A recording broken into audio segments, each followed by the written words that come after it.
নমস্কার, আমি টিনা। আপনারা সবাই কেমন আছেন বলুন। ওয়েস্ট বেঙ্গলে তো শুনছি ঠান্ডাটা অনেকটাই কমে এসেছে। এদিকে কিন্তু এখনো পর্যন্ত বেশ ঠান্ডা রয়েছে।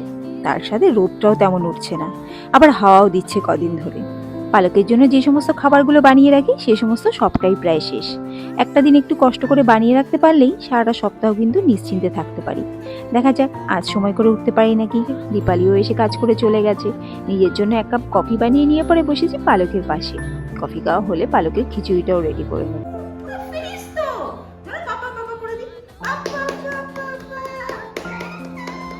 এতদিন বাদে লাঞ্চের জন্য আমাদের বাইরে বেরোনো।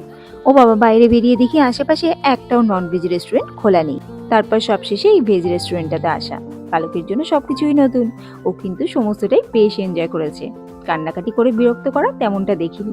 মাম্মামের পাশে বসে এটা ওটা ধরে একটু টানাটানি করছে। তবে ওইটুকু তো করবেই, ওটাতেই ওর মজা।